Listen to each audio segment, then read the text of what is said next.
No. We're live. Do you guys want to go ahead and get your feed shared there, and we'll get everything rolling? Shannon, Yep. what are we doing today? So while everybody is sharing wherever they'd like. First off, right now, if you guys are watching this, I hope you catch most of this part. Allow Facebook to see your name. It'd be nice to be, hey, Steve wants to ask, Lyle a question or whatever it may be. Allow Facebook to see your name while we do this. So happy Sunday. I'm just going to read my nice thing that I wrote out here. So, of course, I am Shannon LeGro of Into the Fray, and along with Derek Hayes of Monsters Among Us, we created this Paranormal Podcastalypse, and this is the third and final edition, actually. But on this round, we have an amazing panel to cover not only alien abductions, but the lizard man of Scape or Swamp. So, sorry, that's my bird in the background. Holy God.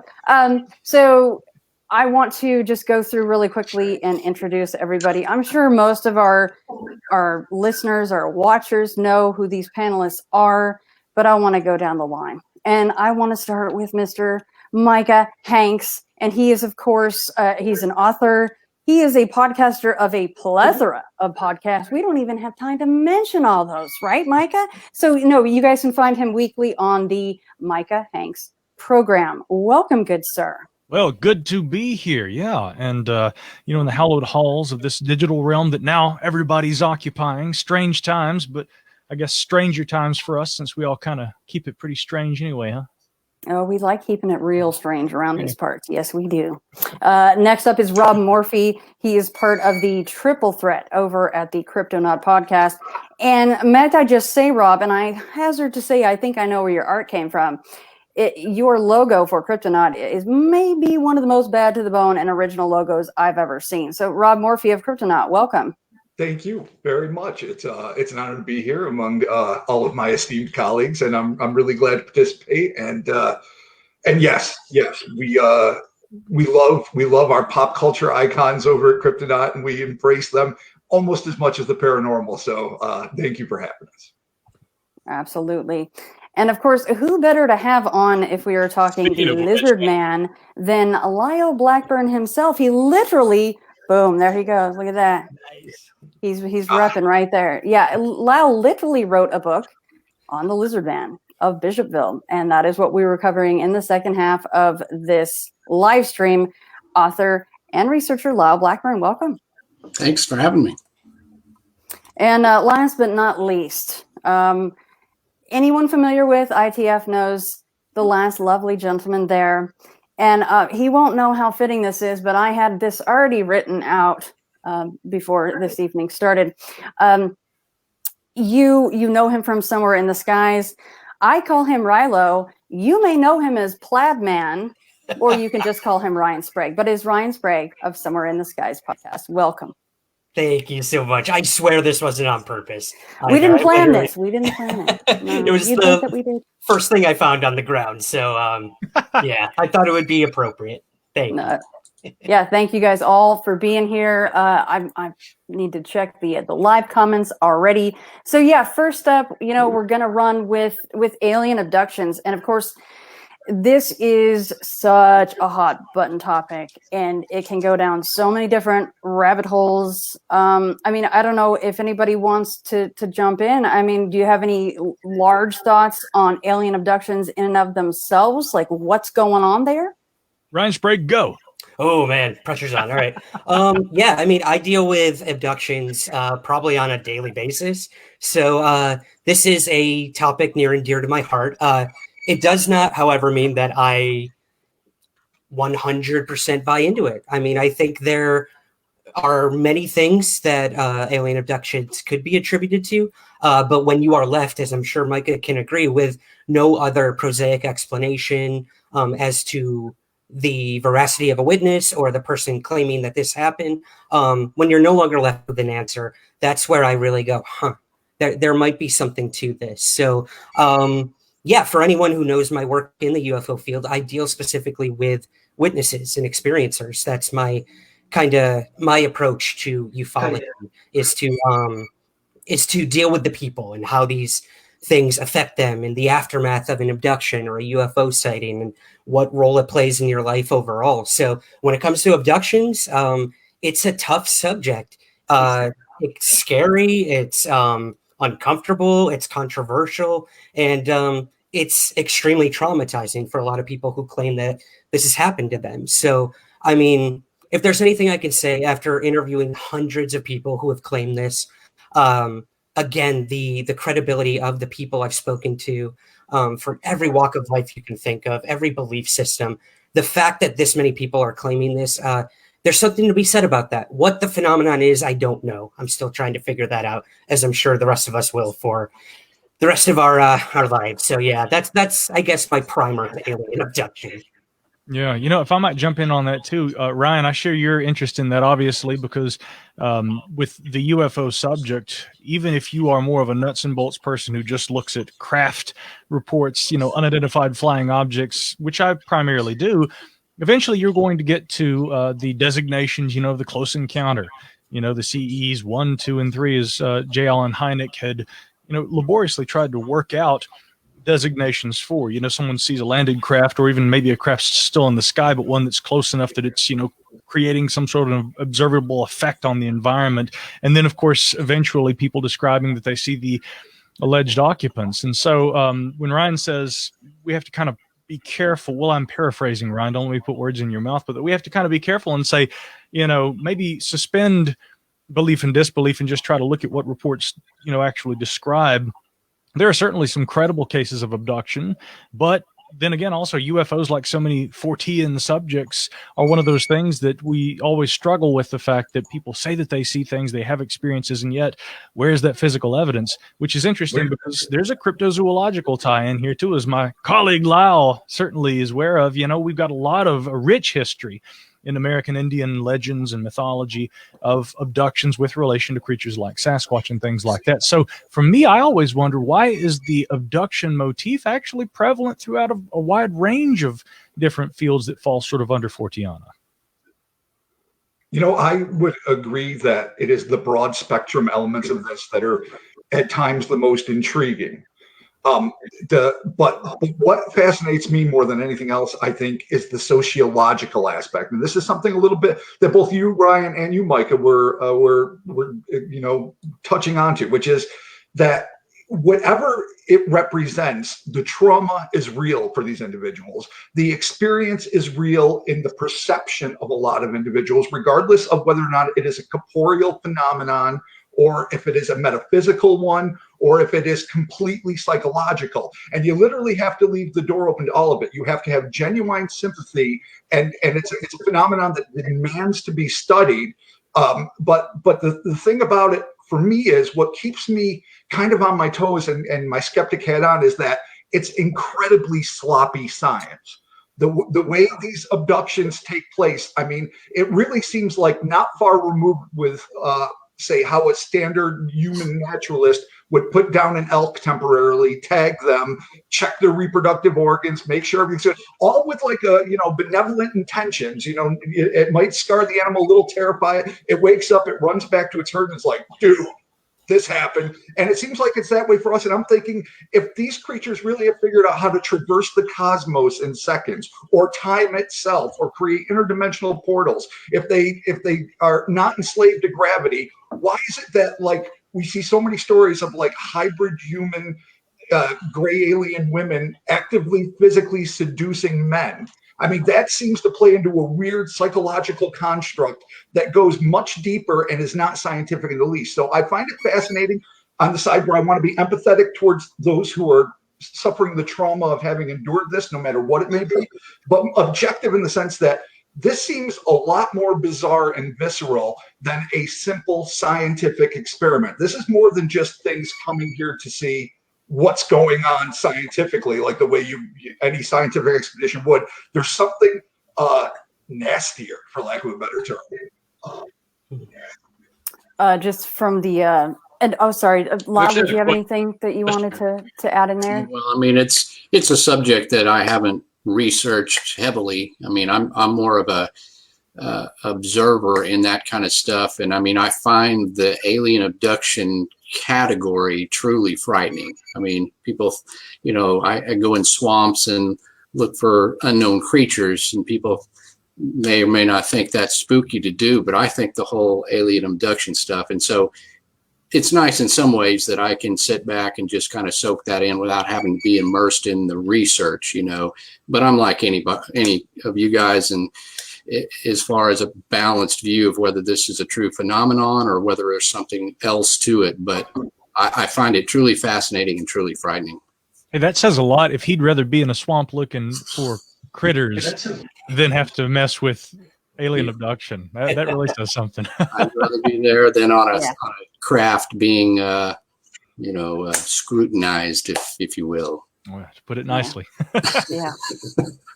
That's been a real nice. I like that. Rob, do you happen to have a haunted house? I mean, I'm not familiar with your actual home, but somebody said they saw an orb behind you, so might want to keep an eye out for that. It could be. It could be a really poor housekeeping, which I plead guilty to. So it could have been floating dust bunny catching the light just right, or it could be grandma. I'm not gonna. Yeah. So a question from Jeremiah Byron of Bigfoot Society. What's up, Jeremiah? What do you all make of the mass UFO sightings recently in April across the U.S.? Yeah, I guess I'll hop in, Micah. I can see us both getting ready. I mean, I probably know just as much as Micah does about these events. We're talking, I believe it was Detroit, Michigan, Cleveland, Ohio, Encinitas, California. We had mass UFO sightings, very similar to the Phoenix Lights, where we're talking these orange orbs, just in a either V formation or a semicircle formation being seen over these major cities. Even Tom DeLonge, the gentleman we all know now is the UFO guru, caught video of this thing, threw it up on Instagram, and then, of course, people went nuts. Now, what they are, I think that's still being investigated, but I know for at least the Encinitas event, the military did take responsibility for that being flares, just like they did in the Phoenix Lights in 1997. But as for Detroit, Michigan, and Cleveland, Ohio, I haven't seen any answers for that one yet. But it almost speaks to the bigger picture here of we're all home now, we're all quarantined, we're all we're not doing our daily routines of going to work and looking at our phones every second or driving in our car. So a lot more people are looking up. And I think that has a lot to do with this as well. People are finally looking up again. They're finally doing things, popping their head out the window to get some fresh air, and they're seeing UFOs. So I think we're going to see a big uptick in mass UFO sightings as this quarantine continues. Yeah, there's been an uptick actually over the last several months. The first interesting report I'd gotten had been, I think, November of last year, and there'd been a pilot who had written to me and said that he had seen something unlike anything he had observed in years of flying. He and his co-pilot both saw this. They said they looked like satellites, but that they were all in a line moving in the same direction. And that was a clue, because it is true that the SpaceX company has been involved in a internet service, satellite internet service program called Starlink. And this does account for a lot, maybe even the majority of UFO sightings, I think, that have been coming in recently. But now with regard to Cleveland and Detroit, I'm more than happy to take a skeptical position on certain UFO reports. But when I see lazy skepticism, I just get angry. And there had been a report that tried to explain the Detroit and the Cleveland sightings as having been SpaceX, just SpaceX. I love that. It's kind of like me going to a fruit stand and saying, "Give me a fruit." Well, what would you like, sir? Would you like a plum or a fruit? I said, So let's be a little more specific. All right. So it wasn't Starlink, I think, that was in the videos that we saw from Cleveland and Detroit, because we see huge masses of orange globs of light moving through the sky. That in no way resembles the SpaceX satellite constellation. So I'm looking at these videos and I'm saying, well, just because a lot of people are seeing that doesn't mean everything that everyone is seeing is that. My own estimate, actually, if I had to offer a better, potential solution, I went to the National UFO, the National UFO Reporting Center, and there was actually a report log from Detroit that gave a very good description of the lights as they appeared in some of the videos. They look more, to me at least, like Chinese lanterns, And this would have actually made sense around the date of April 4th when some of the videos had been made, because there were actual traditional celebrations of the Queen Ming Festival that were occurring around that time. We're part of that tradition, that cultural tradition. It's beautiful. They release a lot of lanterns into the sky. And so that may be what some people were seeing, but I don't know that that would account for all the sightings throughout the last several months. So I always tell people to be cautious. If you think that there's a good explanation like SpaceX, that doesn't mean it's going to become the catch-all for every UFO sighting that occurs. I don't think that was what was happening in early April. Just to play devil's advocate a little bit, I've received a lot of submissions over the past month and a half, UFO related, and I'd say close to half of them were probably Starlink, or describing something that seemed very similar to Starlink at least. So I think some of the numbers may be as a result of that, as well as anything else that may be going on. Yeah, no, actually, I agree completely with that. Yeah, I think it's the. Sorry, Mike. Go ahead. It's the Starlink is now the new weather balloon. Like, it's a catch-all for everything. Like, if there's a UFO, it's got to be Starlink. So we're probably going to hear a lot more of that. And drones. Drones are the biggest one that we deal with on a daily basis. So yeah, but I think it's really cool. We haven't seen mass UFO sightings like this in a long time. So if I could say anything to anyone watching, when you're done watching this, go outside and just look up for a few minutes. That's how you see a UFO. It's the wonderful. Well, the skies are clearing up. Paradox. Oh, I'm sorry. Sorry, Rob. Go ahead. No, it's all right. I'm just going to say quickly, the wonderful and terrible paradox of when we live now is that we finally have the kind of technology we always dreamed of. Like when kids, we watched Close Encounters of the Third Kind. Like, everybody has a high-def camera in their back pocket. We should be able to get evidence of anything from cryptozoological phenomenon to ufological phenomenon at the drop of a hat.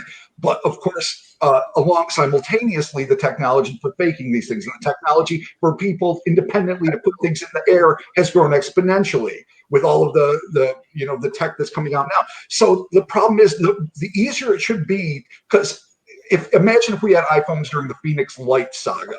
That could have changed things. It could have been a paradigm shift in terms of either being aware of hidden black ops technology or extraterrestrial life. Instead, we get some shady video and flare drop stories from a government, and it becomes just something that haunts us. Nowadays, it happens. It's drones galore. It's this and that. So it's kind of a tough paradox. We're at the best time ever to actually get evidence as a people, but at the worst time ever for them to be able to present it in a way that people will believe it without debunkers being able to jump all over it. And even if they're pulling things out of their reverse side, if you will, it still goes over. It's tough. All right. Another question coming in here from Alex Whitcomb. He would like to know from the panelists, what are your thoughts on alien abduction phenom and connections to OBEs? That's interesting. I've been researching the Avery abduction from 1974. It was for a long time considered to be Great Britain's first, at least on the books, abduction. It was a family. They were heading home. They drove into this thick cloud of like a wall of green fog, and they ended up on the ship. There's lots of cool aliens. There's lots of cool. I mean, in the pre-Gray days when everything was like an esoteric Outer Limits episode, when everything was just 7 arms and 12-foot tall green things with one eye, all the stuff I love, but that I digress. They saw themselves sitting in the car that they had been in as they were removed. So I think there's something interesting to the thought that these might not be corporeal phenomenon. If they are happening and they have access to technology, not just a couple hundred years, but a couple thousand or maybe tens of thousand years in advance of us, there is nothing to say that they don't need to actually physically remove you from Earth. They could just take the essence that is you. Now, then, of course, you would ask, well, then why the heck are you, performing surgical things? I can't answer that. Maybe the Egyptians were right, and our corporeal form and our spiritual form are tied together. And if that's the case, we're screwed. But let's leave that where it is for now. But I do think that there is something to the idea that this is not a psychological phenomenon just in the sense that it is something your mind is constructing, but that it is a non-physical phenomenon that leaves you with very real memories of something that you believe actually happened to your body. I don't know if I believe that's the case for every single alien abduction, but it's certainly something that bears more research. Yeah, I will piggyback off of that. I actually agree with what Rob's saying. A lot of the stuff I'm looking at right now has to do with consciousness. You know, can we separate this from the body? Is this what is on the other side when we leave this, you know, mortal coil, this meat sack we're in?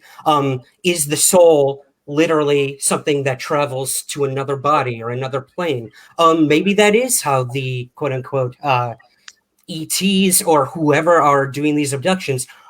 Maybe that's why most alien abduction cases seem dreamlike. Almost every person who comes to me saying they were abducted says it felt like a dream, a vivid dream.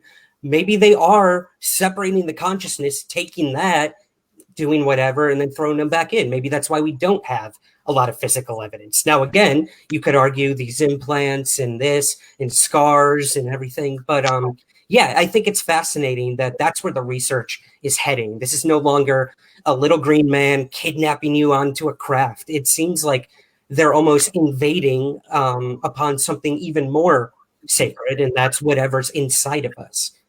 So yeah, I think it's fascinating that they could be connected, out of body and alien abduction for sure.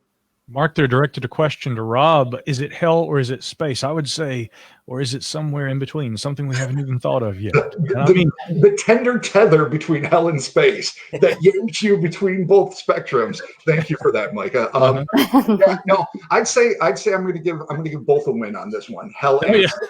Yeah. So there it is. There you go. Everybody's happy. Oh, and actually, Mary Bittersweet has taken it to a place that I knew it was going to go. You know, she just put alien abductions equal Fay abductions. What are you guys' thoughts on that? Go ahead, Micah, please. Well, I was merely going to defer to my esteemed colleague, Joshua Cutchin, who is not here with us at the moment, you know. But I mean, you know, this idea really kind of at least goes back to the late 1960s and, you know, the Magonia kind of approach. This almost an ethnological kind of a look at UFOs that seems to kind of grow out of a frustration with study from 1947 up until the late 60s of the physical, tangible reality of UFOs, until now we're starting to say maybe this approach is flawed somehow and we should look in other places for other evidence. Jacques Vallée really, I mean, can essentially be credited not only for the idea, but for driving this rift into ufology by presenting it. And yet what he presented was very nebulous. He never really said it is this or it isn't, you know, or it is this and it isn't that. You know, I mean, it was more a kind of a, maybe we should be kind of looking at the continuity that this phenomena presents in relation to things that humans have experienced for, you know, centuries or really since time immemorial.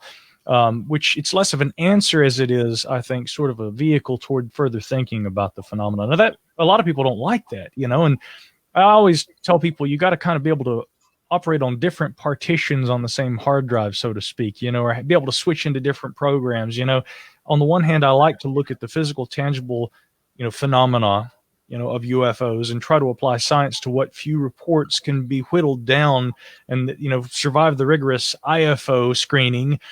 But then again, I think at times we also need to be aware of the continuities to the earlier varieties of the human experience and remember that there would be no ufology or anything else we're discussing here tonight without that human component. That's inevitably going to be a part of it until AI takes over and does it all for us. So.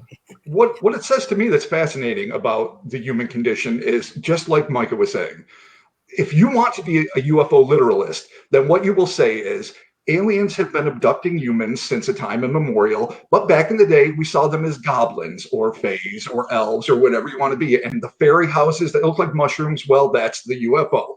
And if you want to be a non-literalist, because like he said, Jacques Vallée did not lay out an answer. He proposed a new way of looking at it. And so if you want to be more on the other side, the more mystical and paranormal side, you can be like, no, these, you know, supra-terrestrials, these intelligent things that have lived on Earth longer than us, and they have just as much a claim to this place as the rest of us. They are manifesting these things. And as the 20th century rolled around and we got all excited by astonishing legends and started looking at the sky, we started calling them aliens. And in a way, both sides are valid. You could argue it either way. And like Micah said, it is exceedingly controversial when it really ought not to be. What it should be is this is just a way to look at a phenomenon that seems to be ongoing. And it does not have to be either exclusively extraterrestrial or exclusively Megonia-esque or fairy world-esque. It could be an answer. And I will add this caveat here. My idea of all this is that there's always an underlying science, even if we're not there yet. So if we just plug away and try to be as objective as possible and study the work, we might not live to see it, but eventually some branch of science will be like, oh no, this is how this can happen.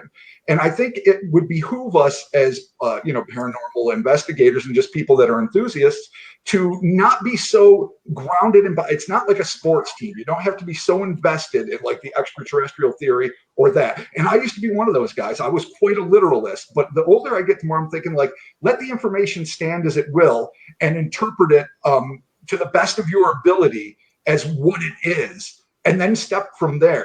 But it really is a complex way of looking at it because there are so many different facets that do seem equally at home in folklore and science fiction. This might actually tie in. Sean Crawford has a question. He wants to know what the significance of owls is with alien abductions. I thought maybe that might tie into what you guys have been talking about over the past couple minutes here. I'll hop in. I mean, for me personally, as a abduction researcher, owls serve as what our mutual colleague Mike Cleland, I think, would say as a messenger. I mean, owls are often seen before an abduction experience, after, and we're talking literal owls, not the idea of a screen memory, which a lot of people say is what this intelligence that abducts, what they use, something that our minds can fathom and perceive that may or may not look like what they actually look like. And that's what they use to screen themselves to you. That's a whole other can of worms. But in terms of owls, they are a mystical creature. And, there's so much to that. So I think it's fascinating. You look at some of the biggest abduction cases out there, Whitley Strieber being one of them. Remember seeing owls during an abduction experience. I've spoken to many people who've experienced this. A lot of the literature and television shows and everything out there about abductions have something to do with owls. Now, is it, a chicken or egg situation, or how does that work? But I find owls fascinating. And if you really want to dive into that, I suggest looking at the work of Mike Cleland, who's written 3 books about owls and UFOs. But no, I'll pass it over to you, Micah. Well, I would actually say that you did such a fine job. Again, I will only reiterate, Mike Cleland has kind of established himself as the authority on that with his 2 books in the Messengers series. Mike and Andrea were wonderful enough to come all the way to Asheville, I think year before last, and we all had dinner, and he left a couple of copies here. But Mike's been here in the studio, and we've done a couple of episodes about that. He shared some really interesting experiences. Now, culturally and folklorically, the only other thing I would add is just that the owl is sort of emblematic of, mystery. In that great tradition of Twin Peaks, the owls are not what they seem. Here we have a raptor, here we have a nocturnal creature, a bird of prey, and yet one also that is symbolic throughout cultures and throughout time, for intelligence primarily. And so it is interesting to me, even if we were to say, let's remove all the possibility that there's an abduction phenomenon, but people recognize that owl as some motif within it. Well, why is that so prevalent? That in itself is interesting because it seems to be almost like an archetypal kind of imagery that is yet again one of these consistencies that remains throughout cultures and throughout time. I will add one small thing that's not nearly as erudite as what Ryan and Micah said. When it comes to the Flatwoods monster, not my owl. That is not an owl. That is a giant, sweet robot alien lizard. I don't know what it is, but it's not a dang owl. I just had to say it. I love the Flatwoods. Nice. Just really quick, just to close up this subject, I think I asked this very same thing last time to everybody, but if you guys could finally know that, the whole thing was real, talking nuts and bolts craft, alien grays, and you got the tall whites over there in the corner, but you may have to go through some pretty gnarly stuff while on board the craft. You may or may not remember some of it, but you would have the knowing that it was real. Would you guys be willing to go through that? Yeah, I'd do it. Let's party. That's my point. Yeah. I mean, if Mike is gonna do it, I'm doing it for sure. I'll go first and tell you what it's Twisting like. your arm. Okay, fine. You be the Even king. with your tongue. But as Neil deGrasse Tyson would say, bring your damn camera and get Yeah. photos of it. Please, for God's Now, sake. if you're going to end up exactly in the same boat as so many other people with nebulous memories, a corn shoot that might have a little of a pain in it, and no way to convince anybody but to look like a damn fool, I would really need some sort of confirmation that at least I will have a concise memory. I wouldn't have to write out a contract. I need like 6 caveats before I am going to subject myself and just randomly be laying around in a road like poor Travis Walton going, oh man, did I say yes to this? Why did I say yes to this? This is horrible. I feel icky. I'm going to shower for 3 days. I don't know if I would fully commit unless I really knew I was getting something out of it. Yeah. You have a great story though, Rob, and you'd have all kinds of things to transfer onto the art that you love to do so much. I mean, you'd probably be doing it in your sleep. You're like, oh, it's so messed up, you know. Yeah, but. exactly. The whole part where I'm crying through my sketchbook. Yeah, It wasn't appealing to me for some reason. Just call me old-fashioned. I like to enjoy the things I enjoy, not go through anxiety attacks every time. So we'll just see. I guess I'm a maybe. A loose maybe. We'll leave you in the gray area. All right, well, let's switch gears. I mean, we've got the man himself here who actually wrote the book on the lizard man of Scape Swamp. And Lyle, did you just want to give a quick, snapshot, a rundown of, or what's the word they use in the office for Jim? Anyway, yeah, give one of those for the lizard man over there in Bishopville. Okay, this was a kind of a rather famous, mostly cryptozoological case that occurred in the summer of 1988 near Bishopville, South Carolina. And that's in the proximity of a place called Scape Swamp. And in the summer of that year, people in the area began to report seeing some sort of a anthropomorphic creature or entity of some sort there in and about Scape Swamp, and the locals began to call it the lizard man. And the first time it came upon the radar of the police and the press was when a couple who lived right there on the edge of Scape Swamp called and said their car had been vandalized, overnight. And the weird thing about that is it looked like animals had damaged the car. So they put in a call to the Lee County Sheriff's Office, and Sheriff Liston Truesdale and some deputies went down and investigated, looked at the car, and they were kind of mystified because sure enough, there was all kinds of animal tracks and damage to the car with the trim torn off and wires torn out of the engine and all sorts of stuff. And ultimately they're like, we don't really know what to make of this. You live at the edge of a swamp, perhaps some animals were fighting or what have you. And as they were leaving, one of the locals said, well, maybe it was the lizard man. And Sheriff Truesdale said, what do you mean lizard man? And said, well, people have been seeing this creature in and around this area. And so he, kind of thought, well, whatever, have these people come talk to me then. Well, that ended up getting printed in the papers because some news hounds had followed along. And once that got in the paper, a couple of weeks later, a man brought his son into the sheriff's office. And this young man, Christopher Davis, had quite a story to tell. He told Sheriff Truesdale that a couple of weeks back, he had a flat tire in the Scape Swamp area at about 2 a.m. while he was coming home from work. He worked at a fast food place in Bishopville, which is a very small town, and you have to drive through Scape Swamp. And of course, this is not where you want to have a flat tire. But anyway, as he finished up changing that and putting the jack and the tire back in his car, he sees something coming at him in the moonlight through this fennel grass that's out there in this field where he was stopped. And he said it looked first like a human, which is scary enough because you're out there in the middle of nowhere. And then as it got closer, he believed that this was some kind of a creature of some sort, though it was on 2 legs, bipedal. He said it looked reptilian. It was either brown or green. It had fingers that had 3 hands that had long fingers with claws. And anyway, of course, he jumps in the car and starts it up, and this thing tries to get in there and attack him. And he manages to speed away, and the thing is running after him down the road and jumps on the top of the car. And anyway, so he gets home, and his dad was there. And after this happened, they didn't know what to say. I mean, you're not going to call the press or the police. They just kept quiet until that news story came out. Well, once that came out, other locals in the area began to say they had seen a similar creature either around that time or even going back a couple of years preceding those incidents. And then through the rest of the summer of 1988, there was massive press coverage. I mean, it was like lizard mania.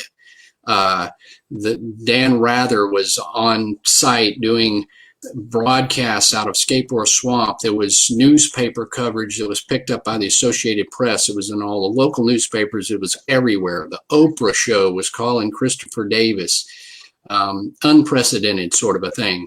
And all the while, Sheriff Truesdale followed the case and was meticulous about documenting this. Not that he believed there was necessarily a lizard man, but just that it was his duty to follow up, and he felt like if it's a rogue bear, if it's somebody playing a prank, it was his duty to follow up, because if he didn't, people would say, you know, you were negligent if somebody got killed or whatever happened. So there was truckloads of people down there with guns going in the swamp. And of course, like any of these cases, you know, rumors that this person or that person was responsible for these sightings, and you know, a plethora of different theories and news stories, from just simply covering that to obviously silly ones where they portrayed the creature as having a tail and a big alligator mouth, Godzilla looking, though that's not what people reported. They reported something that was much more a bit practical and haunting, in that it was human-like, but it was covered in scales and it stood upright. It didn't have a tail. It, you know, no special powers. You just would see it and it would disappear in the swamp. So, you know, long story short, it was one of those that I was enamored with, this case, and just the fact that it was this sort of, almost to me, like a creature from the Black Lagoon in modern times, that had been pursued by the police and mentioned in many cryptozoology texts, but nobody had ever really written a comprehensive book. So during, back at a time when I went on a swamp tour and went out to Bishopville and went to Scape Swamp, and spent some time with Sheriff Truesdale, and also partly due to Micah actually suggesting that perhaps I should write a book on this. All of that kind of came together and resulted in my book, Lizard Man, The True Story of the Bishopville Monster. And it's a fantastic book, too. Let me just throw that in there. So in many ways, I approached it much like a cryptozoology case, because people are seeing a perceived physical creature in a swampy environment, a rugged, remote, hard to get to place. But of course, this type of, when you're dealing with any sort of a reptilian type thing, you know, it does cross over into that category of extraterrestrial, or this theory that reptilians, subterranean reptilian race lives underground, and is it one of those? There's a lot of ways you can go in trying to run down any explanation for this, but, you know, like most of my books, I just simply tell the story, and the story unto itself is intriguing, no matter what we conclude it may or may not be. Lyle, I had a quick question for you. I know you spent a lot of time, obviously, in Boggy Creek, but how much time did you spend in Bishopville for the Lizard Man? I spent a week down there. Obviously, yeah, it's with Boggy Creek, I can go there just about any time, 3.5 hours away. With that one, I went there, and with the intention of writing a book on swamps that had strange things. So I went there, and luckily I spent time. And the fortunate thing was I was given access to all the police reports, all the photos, everything, and had Sheriff Truesdale, who was retired at the time, and he's no longer with us. He literally took me around. I went to houses where some of the witnesses were, and we're able to interview them. So it was very concise and quick way to really delve into this subject. And then, when I came home, I then continued to interview various people or follow up with all the newspaper accounts to ultimately build the entire story, which is not just in 1988. There's preceding and post sightings that continued for several years down there. Lyle, I was wondering, are there sightings in other places? Oh, sorry, Ryan. No, not at all, man. That's a good question. Yeah, shoot. Are there sightings in other places? What was the question? Yeah, other than, South Carolina or just lizard man sightings in general, other places in the U.S. or even the world. I mean, is this the only place that these things are sighted? No, it's certainly kind of the most famous of these, just because of the massive amount of press coverage and things, and it was concentrated. There was a lot of sightings, but it's not the only sighting of what we would call lizard man, would be a category of cryptid. There's been sightings in New Jersey, Texas, Louisiana, Mississippi, just sporadic, though. I mean, it's nothing like, say, Bigfoot, where you have thousands of sightings. They're very few and far between, but there certainly are similar ones everywhere. Lyle, I want to ask you something too. Again, with kind of, the main focus of your work, and increasingly over time, even my own, although that's kind of been a long-held interest, just, the Sasquatch phenomena broadly in North America, and also relic hominoids around the world. Is there any way in your mind that the lizard man thing is somehow reconcilable with hairy bipeds and hominids? Because a lot of people's argument against something like lizard man would be that, we haven't seen a bipedal humanoid type, lizard-like creature since maybe the era of the dinosaurs, and even those weren't quite like us. What if this was, something that gave the appearance of scales or something? I mean, what are your thoughts in that regard, being a Bigfoot researcher primarily? Yeah, that was one of, and perhaps my favorite and most grounded explanation, was that, biologically, we have no precedent for any sort of a reptilian human or a hybrid or a humanoid. And like you say, even the dinosaurs, though there's been some theories, and I talk about those in the book, like this dinosauroid, where they theorized if some of those creatures had survived, that they would have eventually walked upright and become more anthropomorphic, but given what we have, I thought that the descriptions of the creature in around a swamp, it could have easily been perhaps a Sasquatch with either just simply wet, covered in algae, or one that's infected by mange, has some sort of skin condition, because, the sightings they're very brief. I mean, people aren't studying this creature for very long, because either it's quickly moving across and disappearing into the woods, or it's frightening, in which, one guy just got on his bike and rode off because it's scary. So within that sort of conditions, it's dark, it's brief. You could easily see a Sasquatch that's wet and interpret that as maybe it was scaly, or maybe it was green. So it's weird to explain one cryptid with another cryptid, but I think that's a good theory. Well, but you bring up something else really interesting that I got to throw in there. When we talk about like mange or something like that, right behind you, Ryan, you got your chupacabra poster, and with the reports of raccoons, foxes, I've seen a fox in the wild with mange, and it really throws you off, because you don't know at first what you're looking like. You're used to seeing that red color, the tail, the bushy tail, but if we can suppose that Sasquatch is a biological reality and it's a hair-covered, mammal, I mean, it would be equally able to, acquire mange.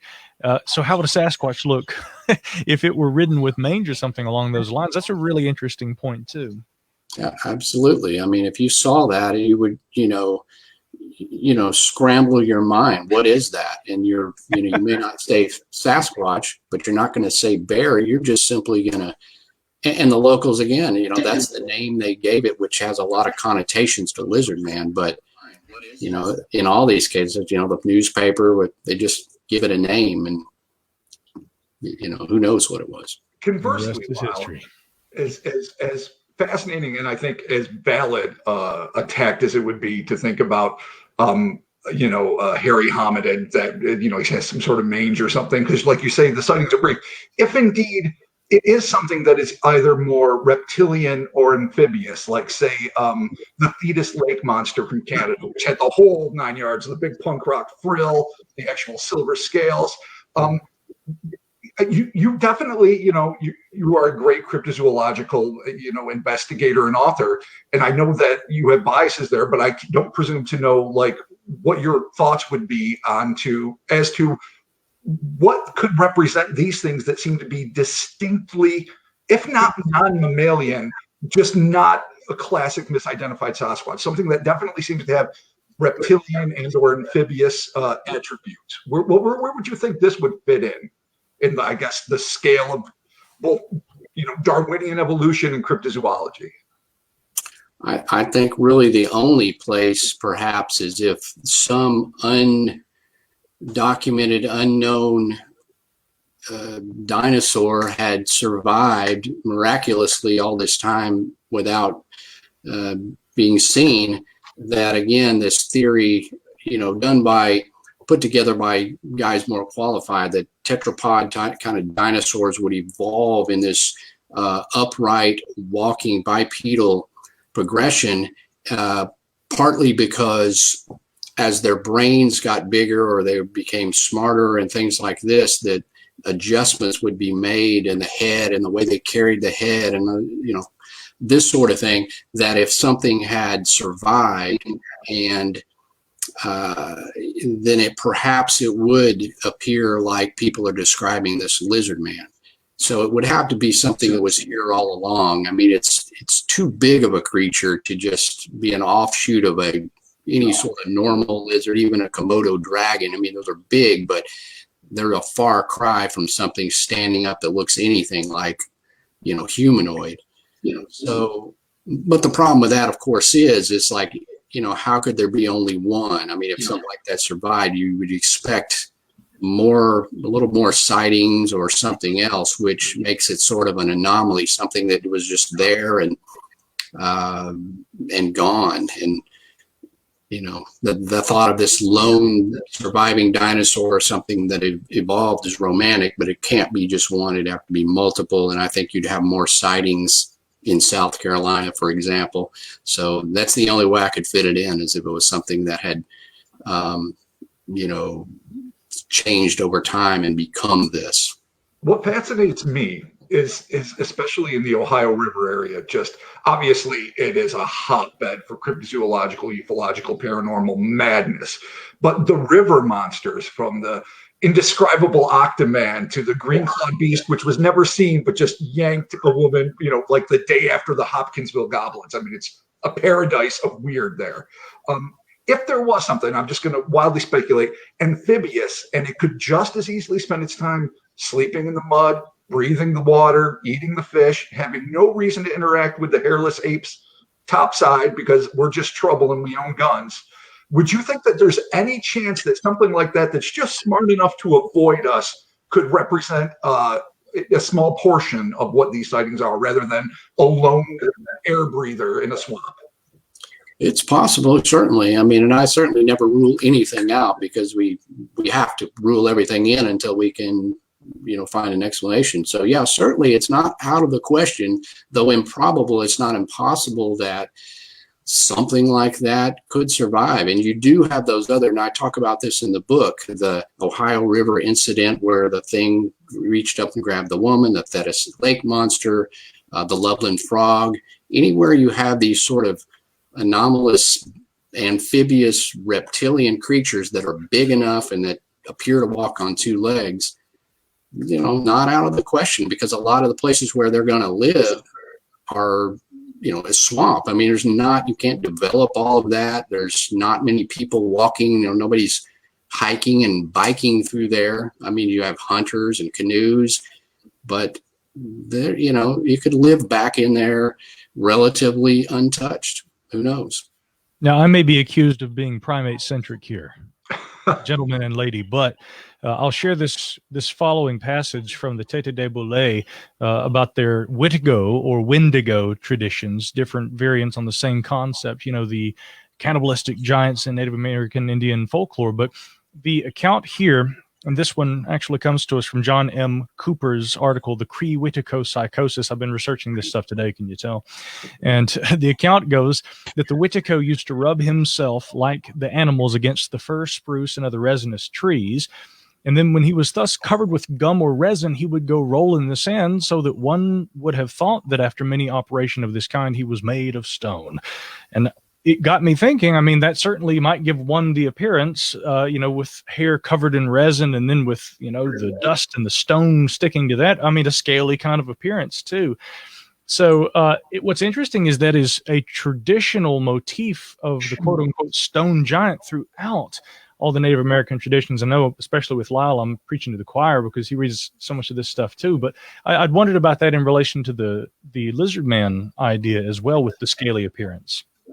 Yeah, I mean, that's another thing. It's intentionally rolling in the mud and it drying and caking and any number of things like that to try to reconcile what it was people are seeing that gave the impression of scales. So, and one other really interesting thing is I discovered during the process of researching the book that the Native Americans of that area that lived along the PD River and Santee Rivers and all those that ran up and down through South Carolina, they had stories of a race of beings that it translated as something called sharp tails, but this race of beings that would appear every once in a while and come and visit, and they had to dig holes because they had these tails, but short tails, hard sort of tails, but they would sit and visit with them or interact in some way with these creatures. And the description of them is not very far from sort of a lizard man type thing. I mean, they've got a tail, they're coming from the sea or some, on the coast, and, they're seen for a while. And they said when the fish kind of ran dry or something, they never saw them again. But I thought it was really coincidental and really weird that the Native Americans would have any sort of a story about, anything that we could equate with a lizard man in that very area. And certainly people, I got to say that, like Christopher Davis, this young man that made up this, or that reported the story, people say, well, he made it up or whatever. He would have never known about the history of those kind of sightings. And there was theories that a local farmer dressed up in a costume and he was the lizard man and stuff, but those never account for the fact that there was all these sightings going on for several years, and some of them quite credible, in which 5 people saw it at once.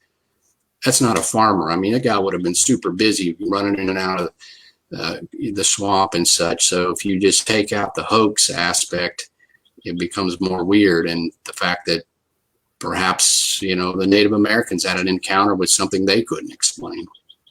Somebody's always says there's a hillbilly in a suit running around in Boggy Creek, oh man, that's my cousin. I was like, your cousin's been really busy.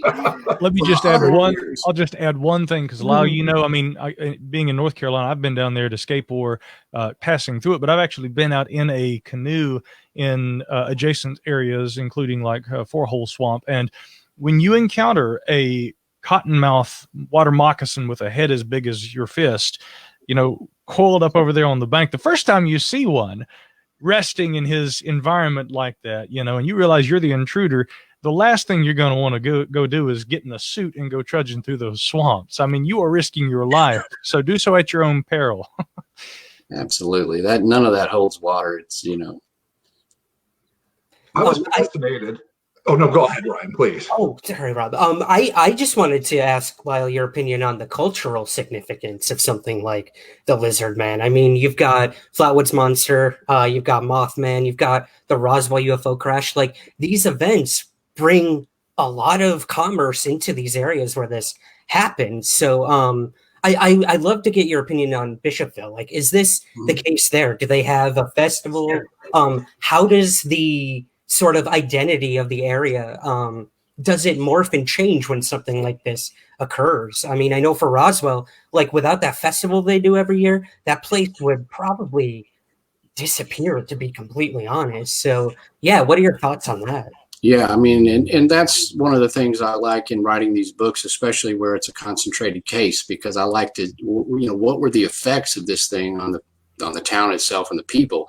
And in the case of Bishopville, not unlike some of them, it's kind of been a love-hate relationship with that. I think while some of the townsfolk, entertain it, or at least even if they just don't believe a lizard man is interesting folklore, they just count it as part of the history. And then you've got a section of people who just are like, oh, it's embarrassing. They don't like it. There's a restaurant there that has a lizard man motif to it. It's called Harry and Harry 2. And the sign out front has a lizard man on it. It's really cool.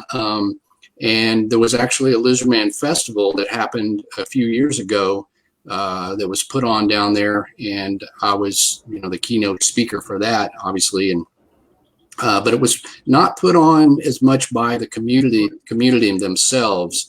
There's a cotton museum down there, the South Carolina Cotton Museum, and the people who work there and run that, they love this because it's just part of the fabric of the history of Bishopville, and they recognize that, hey, it's just part of our culture now. And, if you Google Bishopville, you're going to come up with lizard man. You can't escape it. So over time, people have tried to convince the local town commission or, the board of directors or whomever that let's capitalize on this. It is what it is. Let's have a lizard man festival. And while they've incorporated the lizard man into their cotton festivals, there's, a float with a lizard man. They haven't really completely yet embraced that, hey, let's make this fun and have a festival. So other than the one, which was organized by somebody who actually didn't live in Bishopville, that's as far as it's gotten. So it's still in the kind of love-hate, I think. Yeah. Cool. One of the things this kind of ties in a bit here. Oh, sorry, Rob, go ahead. No, I'll say it quick, just because it reminds me of it. What I think the six of us have probably encountered more than once, and I'm sure a lot of the people listening to this understand this, is that the average people out there and the skeptics that disguise themselves as debunkers are always saying, oh, they turned a profit. Oh, they exploited it. Oh, a small town wanted to celebrate the Mothman or the Lizard Man or a UFO crash in Roswell. Somehow that taints the veracity of it. But in my mind, a local chamber of commerce and a local community trying to exploit anything they can to bring some attention on the traditional history of their town, to turn a buck for their citizenry, in no way negates the truthfulness of the original eyewitness sighting. Like if Dover wanted to have a demon days, I think all states should have cryptid mascots and should be celebrated. But I think it's very important to realize, and I know it sounds like I'm on a soapbox, so I'll make it quick, that just because a small town exploits an experience that happened does not mean that the experience itself was created for the purpose of exploitation. Amen. Yeah, you're precisely right. And I mean, they just need to look at it more in terms of people are fascinated with monsters. I mean, look at all the cable TV shows. They don't realize that, hey, having a local creature, it's part of the culture. Even if you just look at it as, hey, we may not believe in it, but let's do something. But yeah, that doesn't erase the fact that in 1988, we had real people undergoing lie detectors investigated by the sheriff's department who claimed to have seen something. And if they want to have a festival, the Mothman Festival, that has no effect on what actually happened.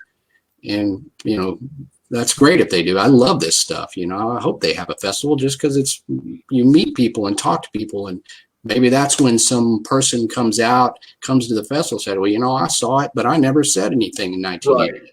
I've met, people that criticize researchers and stuff for going to these conferences like it's a big money thing. It's like, I have met a lot of people by networking, even in a small town. I would have never met these people because when they saw the festival, they thought, well, I guess they're not going to laugh at me if I go to this. And then they come up to me and say, I saw something. And boom, now I've got another entry into the log of sightings that I would never have if the community hadn't embraced it. Yeah, Lyle, by the way, also, people who criticize researchers for going to these events, y'all are just in it for the money. I also like to point out, if I wanted to make money, I'd go be an investment banker. All right. Last thing I'd be doing is money. What is this money you speak of? I know, yeah. Seriously, I'm counting all my tens of dollars that I make. Spend that stimulus check wisely. The thing is, most of us who are involved in this kind of stuff, reality is we do other things, often to supplement our income. We're driven, a lot of us, I'd like to think, by a true passion, like you're saying, Lyle, for, the interest that we all share in this. And again, people who are participating there in the chat, same thing, by the way. Hello to my brother Jazz, who's in there. And I saw some Hadel talk a second ago going on over there. So Shannon, yeah, they're on to us. Let's go, Ike. Where's Ike? Come on. Yeah. But yeah, they're just fun subjects. And, and even, going to the Roswell Festival or something, it's fun for everybody, no matter what interest you have, from a researcher all the way to just somebody who, I like UFOs. It provides an outlet for all levels of interest to come together and to, celebrate these as part of our history, because they're the fun things in life to me. It's like, look at what's going on in the world. At least we can kind of take a break from that and talk about some really strange phenomenon that's still going on. It's a good diversion, Mm-hmm. Hear, hear. Yeah, right. That's why Derek and I created this, and we'll be cutting you guys' massive checks later. Okay, those will be in the mail at some point next week. Yeah, as soon as mine clears. Yeah, there is a stipulation there, but yeah, Derek, do you have anything to say in closing here? I just wanted to ask a quick question, probably Lyle, I guess. These footprints that are associated with, I believe, the Chris Davis encounter. What are your thoughts on these things? Because I look at them and well, I'll wait and say what I think after you do. But I'm curious to see what you think about the footprints that were found, the tracks. Yeah, I get asked about that, and essentially those were a few weeks after the Christopher Davis incident. The sheriff's department got a call late at night, and a couple of the deputies went out to this Bramlett Road, which runs down by Scape Swamp, and they were patrolling because this woman had said she heard some weird stuff that they wouldn't have normally responded to, but in this case they did. But they went past, and as they were coming back, they saw what looked like footprints across the road, and they got out and looked, and they saw these rather large, they have oval pads, and there's 3 big toes, and they're rather exaggerated. They look monstrous, but somewhat not, biologically sound or solid as far as what an animal print would make. But they could see no evidence of how they were made. There was no footprints. There was no car treads or tire tracks and nothing. There was big things, and they tromped off way off into the woods, and they kind of followed them for a while with a flashlight, and then they got spooked and were like, I don't know what this is, and left. So the next day they came down there and got the game warden and everybody else and Sheriff Truesdale, and they, the Wildlife Commission just kind of wrote it off. They're like, these don't even look real. But fortunately, they had the wherewithal to cast these tracks, and they cast several of them. That's the good thing about this case. Usually the police don't do anything. I've got affidavits, I've got drawings, I've got the footprint cast to be able to look at today. But the tracks, to me, I look at them, they just look hokey right off the bat. And the story behind those as I investigate, I talk about this as it unfolds in the book, so I try not to do spoilers if somebody wants to read it. But ultimately, yes, those are suspect at the very least. They don't look natural, and they are exaggerated, and they perpetuate this 3-toed track thing. People are constantly with the Boggy Creek and the Honey Island Swamp Monster and the Lizard Man, always a 3-toed track. But the thing I believe about this is this happens in a few of these cases where all these sightings start coming out. Well, you've always got jokers who are wanting to add to it. And again, it doesn't take away from what the witnesses originally reported, but you got to be suspect that now kids are naturally going to go out and do something to kind of add to it because it's going to be in the newspaper. but I don't think those are tied to the sightings. These footprints are hokey, and you can go down to the South Carolina Cotton Museum and see those footprints to this day. So I really think that was just something that somebody tried to add to the case, and it wasn't the actual footprint of the creature that people had reported. What were you thinking about it? I mean, I'm sure you might agree.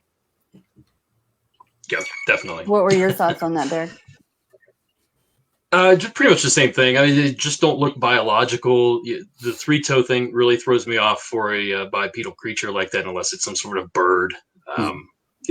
My thought was that maybe it was a gator track that somebody kind of messed with a little bit to make it a little longer, make it look a little more humanistic or whatever to alter the shape of it. But I'm not just like the Honey Island swamp monster tracks. I'm just not a big fan of what I see there. And they're definitely not gator tracks that were altered. And there were multiple tracks. Usually if it's just one track, then it's who knows. But there were multiple, and they all looked the same. The sheriffs, they still can't figure out how they were made, and that was kind of a weird thing unto itself, is how those tracks were made in that short period of time that those police had driven by. But well, awesome, guys. Well, Lyle, let's start with you. Where can everybody find you and your work? Just drop by lyleblackburn.com, and that's got links to all my various projects, books, participation in the Small Town Monsters documentaries, which you can see those on Amazon Prime. You can get my books on Amazon as well, in both paperback and Kindle, and you can buy those direct from my store. There's a link at lyleblackburn.com. So just drop by there, and if you've seen anything weird or that you think I should know about, definitely drop me a line. Micah, how about you? Yeah, it's easy to find. MicahHanks.com is, of course, the website. And right there on the website, you'll find all the podcasts and other stuff I'm involved with, including all the archaeology stuff. And there'll be some new projects in the next, hopefully, few weeks. So even some crypto-themed stuff. So I'm kind of excited about that. Mr. Plaidman?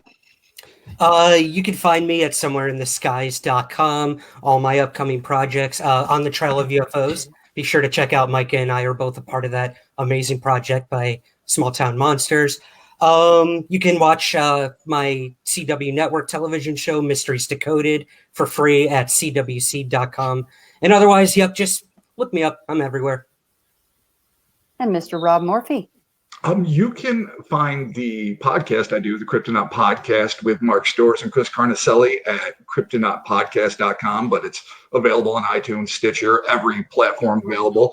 Our resource site, which was formerly American Monsters, is now cryptopia.us, and that's where you can see a lot of articles. And if anyone just wants to check out my artwork, robmorphy.com.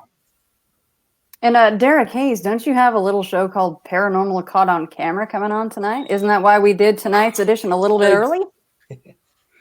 Yeah, we had to move this up. They moved the show to Sundays, so apparently at 6 o'clock Pacific time, 9 o'clock Eastern, Paranormal Caught on Camera on the Travel Channel. You can also find me, Monsters Among Us podcast, wherever you can find podcasts. And of course, intothefrayradio.com for Into the Fray. Thank you guys so much for doing this with us, and I'm sure all of us will be talking again soon at some point. So everybody out there, thanks for joining us in the chat, and we'll see you on the flippity flop, everybody. Good night and good luck. Good night, guys. Take care. Thanks, guys. Good night. Goodbye.